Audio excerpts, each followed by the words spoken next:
1. He who does injustice commits impiety. For since universal nature has formed the rational animals for one another, each to be useful to the other according to his merit, and never hurtful, he who transgresses this her will is clearly guilty of impiety against the most ancient and venerable of the gods. He who lies sins against the same divinity. For the nature of the whole is the nature of all things which exist, and things which exist are akin to all that has come to be. Nature, indeed, is called truth, and is the first cause of all truths. He, then, that lies willingly is guilty of impiety, in so far as by deceiving he works injury, and he also who lies unwillingly, in so far as he is out of tune with universal nature, and in so far as he works disorder in the universe by fighting against its design. He is at war with nature who sets himself against the truth. He has neglected the means with which nature furnished him, and cannot now distinguish false from true. He, too, who pursues pleasure as good, and shuns pain as evil, is guilty of impiety. Such a one must needs frequently blame the common nature for unseemly awards of fortune to bad and to good men. For the bad often enjoy pleasures and possess the means to attain them, and the good often meet with pain and with what causes pain. Again, he who dreads pain must sometimes dread a thing which will make part of the world order, and this is impious. And he who pursues pleasure will not abstain from injustice, and this is clear impiety. In those things to which the common nature is indifferent, for she had not made both, were she not indifferent to either, he who would follow nature ought, in this also, to be of like mind with her, and shew the like indifference. And whoever is not indifferent to pain and pleasure, life and death, glory and ignominy, all of which universal nature uses indifferently, is clearly impious. By nature using them indifferently, I mean that they befall indifferently all beings which exist, and ensue upon others in the great chain of consequence which began in the primal impulse of Providence. Providence, in pursuance of this impulse, and starting from a definite beginning, set about this fair structure of the universe when she had conceived the plan of all that was to be, and appointed the distinct powers which were to produce the several substances, changes, and successions.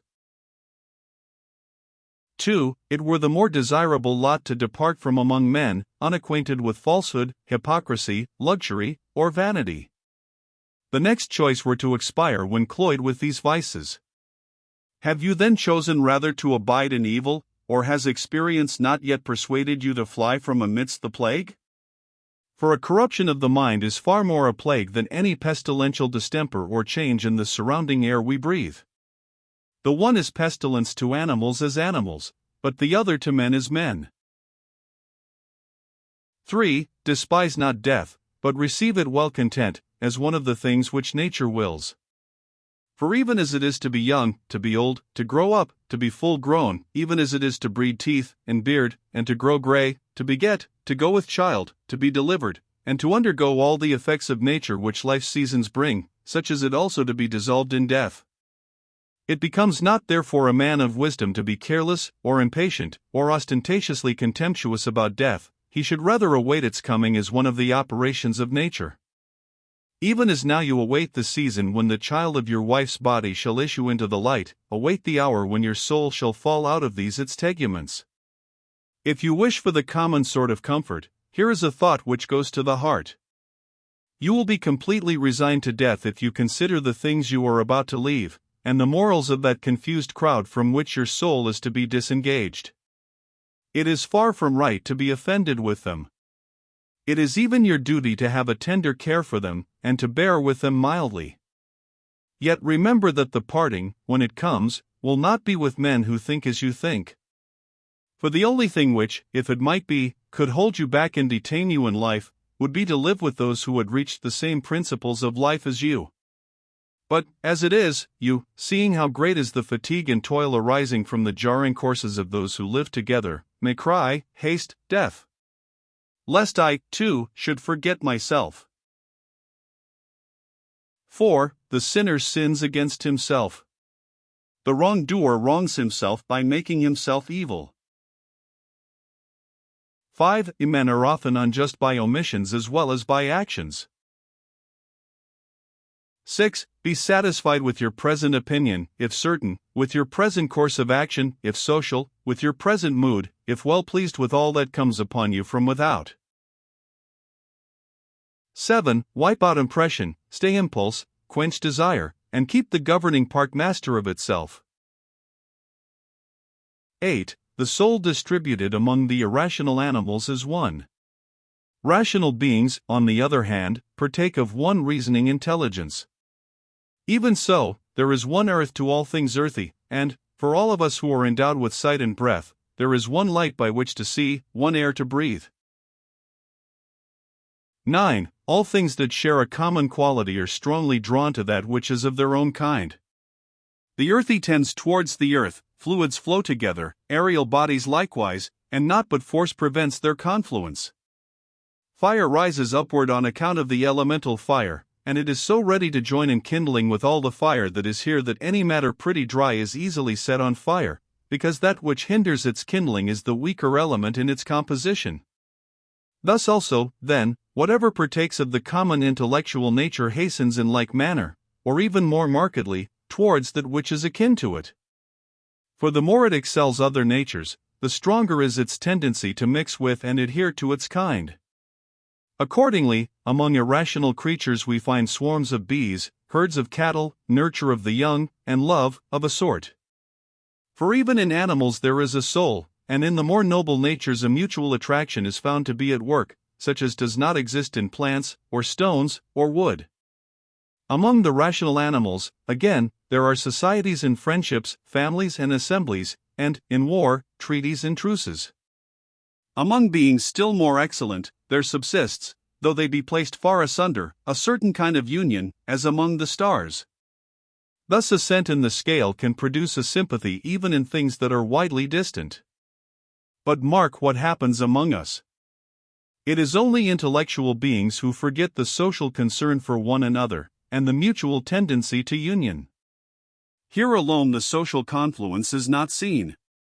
Yet are they environed and held by it, though they strive to escape, and nature always prevails. Observe and you will see my meaning, for sooner may one find some earthy thing which joins with nothing earthy, than a man severed and separate from all men. 10. Man, God, and the universe, all bear fruit, and each in their own season. Custom indeed has appropriated the expression to vines and the like, but that is nothing.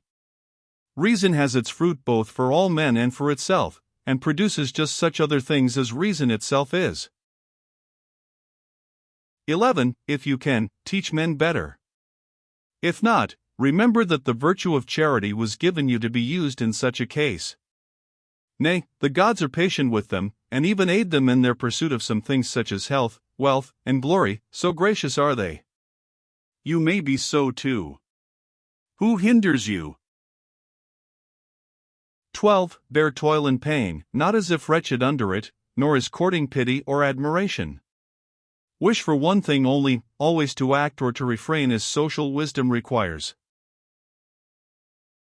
13. Today I have escaped from all trouble, or rather I have cast out all trouble from me. For it was not without but within, in my own opinions. 14. All things are, in our experience, common, in their continuance but for a day, and in their matter sordid. All things now are as they were in the times of those we have buried. 15. Things stand without, by themselves, neither knowing or declaring aught to us concerning themselves. What is it then that pronounces upon them? The ruling part. 16. It is not in passive feeling, but in action, that the good and evil of the rational animal formed for society consists. Similarly, his virtue or his vice lies not in feeling but in action. 17. To the stone thrown up it is no evil to fall, no good to rise. 18. Penetrate the souls of men, and you will see what judges you fear, and how they sit in judgment on themselves. 19. All things are in change. You yourself are under continual transmutation, and, in some sort, corruption. So is the whole universe. 20. Another sin you must leave with himself. 21. The ceasing of any action, the extinction of any keen desire, or of any opinion, is as it were a death to them. This is no evil. Think again of the ages of your life: childhood, youth, manhood, old age. Each change of these was a death. Is there anything to dread here?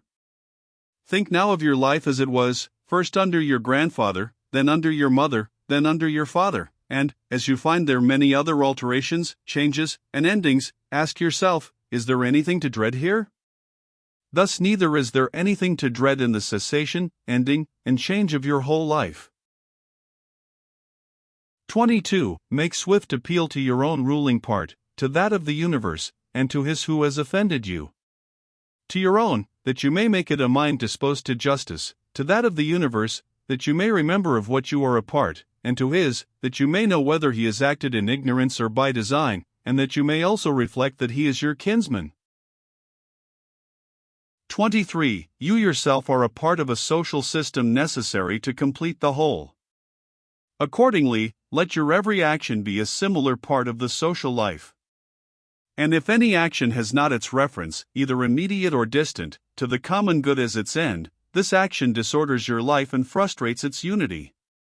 It is sedition like that of the man who, in a commonwealth, does all in his power to sever himself from the general harmony and concord. 24. Children's quarrels. Child's play. Poor spirits carrying about dead corpses. Such is our life. The mask of the dead is intelligible by comparison. 25. Go to the quality of the cause, abstract it from the material, and contemplate it by itself. Determine then the time, how long, at furthest, this thing, of this peculiar quality, can naturally subsist. 26. You have endured innumerable sufferings by not being satisfied with your own ruling part when it does the things which it was formed to do. Enough then of that. 27. When another reproaches or hates you, or utters anything to that purpose, go to his soul, enter in there, and look what manner of man he is. You will see that you need not trouble yourself to make him think well or ill of you. Yet you should be kindly towards such men, for they are by nature your friends, and the gods, too, aid them in all ways, by dreams, by oracles, and even in the things about which they are most eager. 28. The course of things in the world is ever the same, a continual rotation, up and down, from age to age. Either the universal mind exerts itself in every particular event, in which case you must accept what comes immediately from it, or it has exerted itself once and for all, and, as a result, all things go on forever, in a necessary chain of consequence, or again atoms and indivisible particles are the origin of all things. In fine, if there be a God, all is well, and if there be only chance, you at least need not act by chance. The earth will presently cover us all, and then this earth will itself be changed into other forms, and these again into others, and so on without end. And, if anyone considers how swiftly those changes and transmutations roll on, like one wave upon another, he will despise all things mortal. 29. The universal cause is like a winter torrent. It sweeps all along with it. How very little worth are those poor creatures who pretend to understand affairs of state, and imagine they unite in themselves the statesman and the philosopher. The frothy fools! Do you, O man, that which nature now requires of you. Set about it if you have the means, and look not around you to see if any be taking notice, neither hope to realize Plato's Republic. Be satisfied if the smallest thing go well. Consider even such an event as no small matter. For who can change the opinions of men? And without change of opinion, what is their state but a slavery, under which they groan, while they pretend to obey? Come now, speak of Alexander, Philip, and Demetrius of Phalerum. They know best whether they understood what the common nature required of them, and whether they trained themselves accordingly. But, if they designed only to play the tragic hero, no one has condemned me to do the like. The work of philosophy is simple and modest. Lead me not astray in pursuit of a vainglorious stateliness. 30. Look down, as from some eminence, upon the innumerable herds, the countless solemn festivals, the voyaging of every sort, in tempests and in calms, the different states of those who come into life, enter upon life's associations, and leave it in the end. Consider, too, the life which others have lived formerly, the life they will live after you, and the life that barbarous peoples are now living. How many of these know not even your name? How many will quickly forget it? How many are there who perhaps praise you now, but will shortly blame you? Reflect, then, that neither is surviving fame a thing of value, nor present glory, nor anything at all.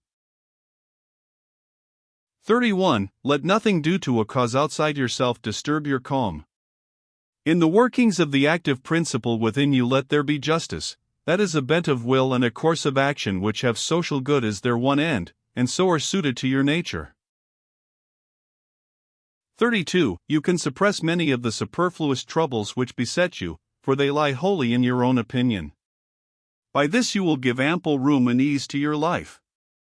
You may compass this end by comprehending the whole universe in your judgment, by contemplating eternity, and by reflecting on the swift changes of individual things, thinking how short is the time from their birth to their dissolution, how immense the space of ages before that birth, how equally infinite the eternity which shall succeed that dissolution.